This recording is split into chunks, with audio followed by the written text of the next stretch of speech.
कैसे हैं आप सब लोग। मैं अच्छी हूँ। वेलकम है आपका मेरे चैनल मधु के ब्लॉग में। तो फ्रेंड कैसे हैं आप सब लोग, बताइएगा ज़रूर। तो फ्रेंड्स गर्मी बहुत हो गई है और आजकल सभी जगह का यही हाल है। तो गर्मी ज़्यादा पड़ने की वजह से क्या होता है कि हम लोग ब्लॉग बनाने में भी थोड़ा सा ज़्यादा सर्दी पड़ने में भी और ज़्यादा गर्मी पड़ने में भी यही प्रॉब्लम होता है कि ब्लॉग नहीं बन पाते हैं।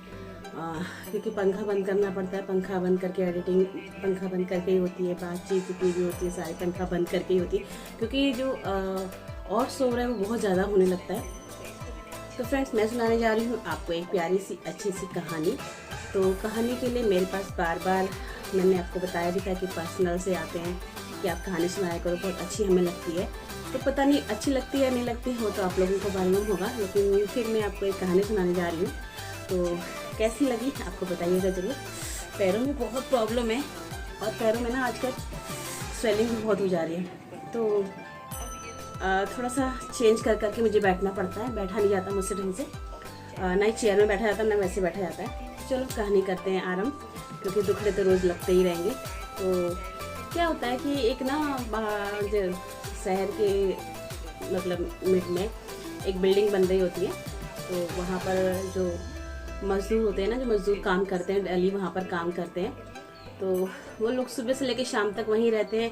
तो उनकी छोटे छोटे जो बच्चे होते हैं तो वो भी वहीं पर, एक मिनट ना इसमें आवाज़ आ रही है, मैं थोड़ा सा इसको बंद कर दूँ। तो जो बिल्डिंग बन रही होती है तो उसके पास जो वहाँ काम करने वाली जो लेबर होती है तो उनके बच्चे भी वहीं होते हैं, क्योंकि छोटे छोटे बच्चों को वो घर छोड़कर कैसे आ सकते हैं। और कई जगह तो आप लोगों ने भी देखा होगा कि वो लोग वहीं पर झुग्गी सी डालकर वहीं रहते हैं। तो एक माँ से वहाँ से डेली निकलते थे और बच्चों को वहाँ पर खेलता हुआ देखते थे कि बच्चे वहाँ पे खेल रहे हैं। तो क्या होता था कि रोज़ कोई ना कोई बच्चे जो है वो बने होते थे, जो ट्रेन होती है ना, रेल का डिब्बा जो बनाते हैं। हम आप लोगों ने भी बचपन में खेला होगा, हम लोगों ने भी बहुत खेला था बचपन में कि एक जना आगे से खड़ा होता है, इंजन बनता है और पीछे से एक लंबी सी लाइन लग जाती है। मतलब बच्चे, एक बच्चा उसको पकड़ता है, फिर उसको पकड़ता है, उसको पकड़ता है। इस तरीके से कभी कोई इंजन बनता है, कभी कोई इंजन बनता है, कभी कोई इंजन बनता है, और एक बनता है गार्ड जानते हैं ना, जो हरी झंडी दिखाता है। तो इस तरीके से जब भी वो वहाँ से निकलते थे तो वो क्या देखते थे कि कभी कोई इंजन बनता था, कभी कोई डिब्बा बनता था, तो चेंज होता रहता था। मतलब इंजन एक ही नहीं बनता था, आगे पीछे होते रहते थे, मतलब सबका नंबर आता रहता था। लेकिन गार्ड एक ही बनता था। वो रोज देखते थे कि सब तो चेंज हो रहा है, डिब्बे चेंज हो रहे हैं, जो आगे लगा था वो लास्ट में भी लगा होता है, बीच में भी लगा होता है, स्टार्टिंग में भी लगा होता है, तो रोज चेंज हो रहा है। लेकिन बेचारा एक जो गार्ड बना हुआ था वो चेंज नहीं हो रहा। वो बेचारा ऐसे ही खड़ा था। रोज एक उसके हाथ पे कपड़ा दे देते थे और वो ऐसे करके हिलाते रहता था उसे। तो उनको समझ में नहीं आया, उन्होंने कहा इतनी क्या बात है, जैसे खिलाते नहीं है या क्या करते हैं, कुछ समझ में नहीं आया। तो उन्होंने कहा कि इतने सारे बच्चों से पूछूंगा तो सबका अलग अलग जवाब होगा, क्यों ना मैं इस गार्ड से ही पूछ लूँ, इस बच्चे से ही पूछ लूँ। तो वो उसके पास गए और बोले कि बेटा, सब बच्चे रोज कोई इंजन बनता है, कोई छोटा डिब्बा बनता है, कोई बड़ा डिब्बा बनता है, आप क्यों रोज गार्ड बनते हो? तो उसने हाफ निक्कर पहना होता है, शर्ट उसके पास होती नहीं है, इसी तरीके से वो खड़ा था। तो बोलने लगा कि अंकल मेरे पास शर्ट नहीं है ना, मेरे पास शर्ट नहीं है, तो इसीलिए मैं डिब्बा नहीं बन पाता हूँ, क्योंकि जब मेरे पास शर्ट ही नहीं होगी तो मेरे को पीछे से कोई पकड़ेगा कैसे। तो भाई उनका दिमाग एकदम ठनका कि भाई कितनी बड़ी बात, मतलब बच्चा सोच रहा है। तो अगर मैंने शर्ट नहीं पहनी होगी तो मेरे पीछे से ट्रेन का डिब्बा बनेगा कैसे, इसीलिए मैं रोज गार्ड बनता हूँ और गार्ड बनकर ही मैं खुश हूँ। तो इस कहानी से आप लोगों को भी बहुत एक मतलब अजीब सी फीलिंग आती होगी कि भाई इस तरीके से भी लोग अपना जीवन निर्वाह करते हैं।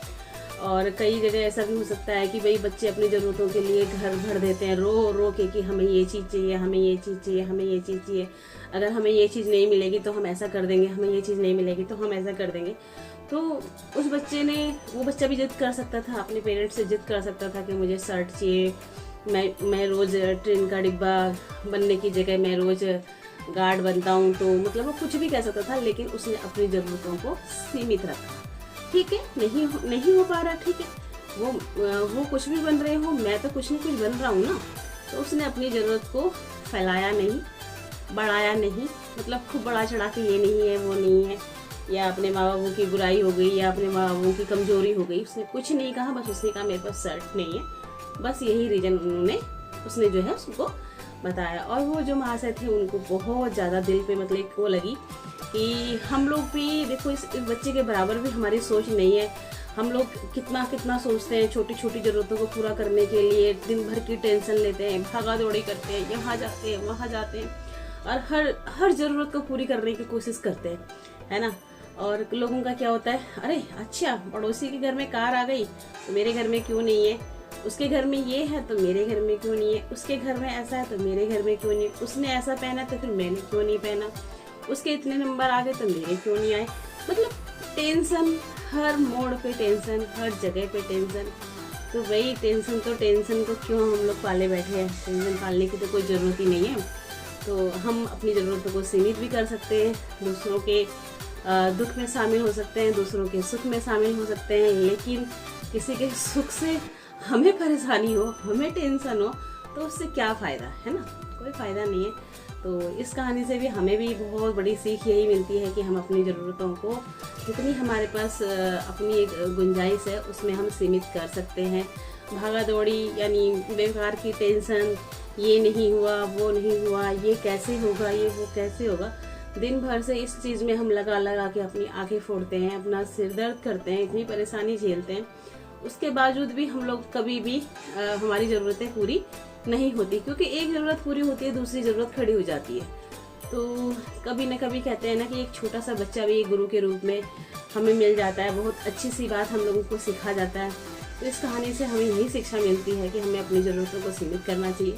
जितनी हम ज़्यादा अपनी ज़रूरतों को बढ़ाएंगे उतनी ही ज़रूरतें, उतनी ही सभी चीज़ें बढ़ती चली जाएंगी, उसका कोई एंड नहीं है। तो कैसी लगी आपको कहानी, आप बताइएगा ज़रूर।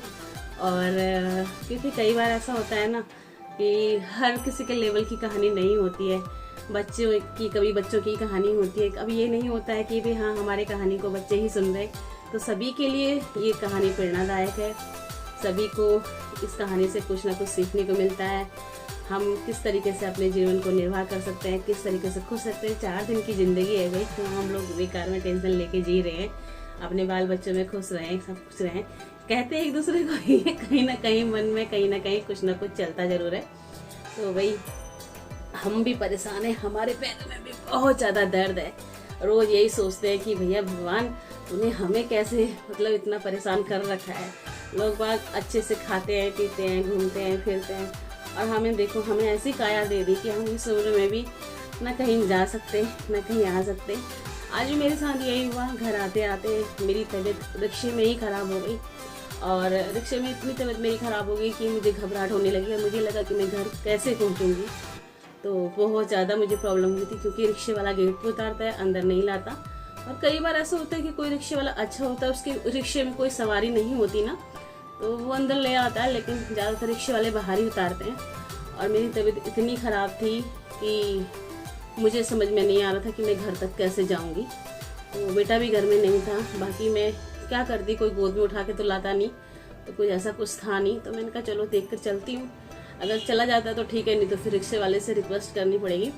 तो बड़ी मुश्किल से मैं चल कर घर आई, और सबसे पहले मैंने बैग फेंका और अपना शुगर चेक किया। तो मेरी शुगर 59 थी और बहुत ही बुरी कंडीशन थी मेरी। तो फटाफट से आके फिर 2-3 चम्मच पहले चीनी खाई, उसके बाद फिर मैंने जूस रखा था, जूस पिया। उसके बाद थोड़ी सी जो मेरी कपकपाहट थी ना वो कम हुई, और मुझे ऐसा लगा कि जैसे मैं जो है जी लूँगी। तो उस टाइम ऐसी हालत हो गई थी कि जैसे कि अब मेरे प्राण पखेरु उड़े और मेरे हाथ पैर बेकार हो गए बिल्कुल। यहाँ तक भी घर में मुझे यहाँ से उन लोगों को बताने तक भी मेरी हिम्मत नहीं थी कि मुझे कुछ प्रॉब्लम हुई है। और फिर मैंने चाय चढ़ा के तेज़ मीठे की चाय रखी, मतलब बनाने के लिए रखी। उसके बाद मैं फिर थोड़ी हिम्मत करके मैं पीछे गई, थोड़ा सा नॉर्मल में आ गई थी मैं, तो थोड़ा सा आराम लग गया था। तो पीछे गई, फिर छुटकू को देखा, फिर सबको देखा, तो एक जीने की आस लगी कि हाँ मुझे जीना है। और वाकई में ही कब किसका प्राण पखेरु उड़ जाए कुछ पता नहीं होता। और मैं तो बहुत बार वहाँ तक कहते हैं ना कि वहाँ तक पहुँचकर वापस आई हूँ, तो ऐसे ज़िंदगी लगती है बिल्कुल जैसे कि ख़त्म हो गई है। तो यही मैं आज कहना चाह रही थी कि ज़िंदगी का कोई भरोसा नहीं है, तो आप लोग भी टेंशन मत लीजिएगा, किसी तरीके की भी कोई टेंशन लेने की ज़रूरत नहीं है। सब चीज़ें पूरी होंगी, सब चीज़ों का समय आता है। हम लोगों ने अपना जीवन सोच सोच के आज अपनी कंडीशन ये कर दी है, ऐसी हालत कर दी है कि इस उम्र में भी कुछ पल का भरोसा नहीं है। तो ये कहानियाँ दिल को छूती हैं, क्योंकि जब हम लोगों को कहीं चोट लगती है ना, और फिर हम जब सामने वाले को, जब हमें चोट लगी हुई होती है ना, तो सामने वाले का दर्द महसूस होता है कि यार हाँ सचमुच में हमने भी छोटी छोटी परेशानियों को सर में दर्द इतना कर लिया कि जिससे ये सब चीज़ें इतनी बढ़ गई, और आज हम किसी भी चीज़ को झेलने लायक नहीं है। कहीं जा नहीं सकते, कहीं घूमने फिरने नहीं जा सकते, कुछ करने नहीं जा सकते, क्योंकि क्यों काया इसलिए हो गई है। कुछ नहीं, बस आप लोगों से बात कर लेती हूँ, आप लोगों के साथ ब्लॉग शेयर कर लेती हूँ, इसी में खुश रहती हूँ। तो बस कहीं आया जाए, कहीं जाया जाए, तो यह कि जब अपना शरीर सही हो तो सब चीज़ें अच्छी लगती हैं। तो मुझे लग रहा है बातें बहुत हो गई हैं, क्योंकि मैं बातें करते करते आप लोगों में खो जाती हूँ, और मुझे लगता है कि वाकई में आप सब लोग मुझे सुन रहे हैं, मुझे समझ रहे हैं, तो मुझे बहुत ही अच्छा लगता है। और मेरे इतने सुंदर सुंदर कमेंट्स आते हैं, मेरे फ्रेंड्स मेरी इतना मतलब मेरा मुझे मतलब प्यार करते हैं, तो मेरे को हर कोई चीज़ शेयर करने का मेरा मन करता है। तो वाकई में आप लोग भी अच्छे से रहिए, स्वस्थ रहिए, और अपनी छोटी छोटी ज़रूरतों को पूरी करने में, अपना कल की ज़रूरतें पूरी करने में अपना आज ना ख़राब कीजिए, जिस तरीके से मैंने ख़राब कर दिया कल की सोच में कि कल मैंने ऐसा करूँगी, कल क्या होगा, कल क्या होगा, कल क्या होगा। कल के चक्कर में मैंने अपना सारा जो लाइफ जो है बिल्कुल ख़राब कर दी है। बिल्कुल आज इसका मतलब उसमें आ गई हूँ, तो बिल्कुल कहीं जाने के, कहीं आने के लायक नहीं रही हूँ। तो आप लोग भी बिल्कुल ऐसा मत कीजिएगा, क्योंकि स्वस्थ रहिएगा, अच्छे रहेंगे, खुश रहेंगे, थोड़े में संतुष्ट करेंगे, खुश मतलब हमारा घर आंगन खिला खिला रहेगा। अगर हम स्वस्थ तबीयत वगैरह ख़राब होती है ना, तो फिर उस टाइम पे ये लगता है कि कोई भी अच्छा नहीं है। बच्चे भी उस टाइम पे अजीब से लगने लगते हैं, क्योंकि अपनी काया ठीक नहीं होती है तो कुछ भी ठीक नहीं होता है। तो गर्मी लग रही है, तो करती हूँ यहीं पे ब्लॉग का एंड, और यानी कहानी का एंड तो हो ही चुका है। तो अपनी बातों का भी मैं यहीं पे मतलब विराम दूंगी, अपनी बातों को भी यहीं पे एंड करूँगी, और मिलूंगी कल आपसे एक अच्छे से नए ब्लॉग के साथ में। कोशिश रहेगी कि आप लोगों के साथ ब्लॉग शेयर करूं, क्योंकि ब्लॉग शेयर करती हूँ ना, तो मुझे भी संतुष्टि मिलती है। आप लोगों के पास सुबह सारा रूटीन करने के बाद फिर मैं स्कूल जाती हूँ, स्कूल के आने पर मुझे फिर लगता है कि मुझे आप लोगों के घर जाना है, आप लोगों के पास आज आपने क्या डाला है, आज आपने कैसे वीडियो डाले हैं, तो सब कुछ देखने को मन करता है। तो हम लोग एक दूसरे से जुड़े रहते हैं, अच्छा लगता है। अपने कमेंट्स देखती हूँ तो बहुत ही अच्छा लगता है। तो बने रहिएगा मेरे साथ, मेरे ब्लॉग में। जो भी मेरे चैनल पर न्यू हो तो प्लीज़ लाइक एंड सब्सक्राइब जरूर कीजिएगा, सपोर्ट कीजिएगा। आपके सपोर्ट की और आपके प्यार की मुझे बहुत बहुत बहुत बहुत ज़रूरत है। तो इसी के साथ okay, bye bye, good day.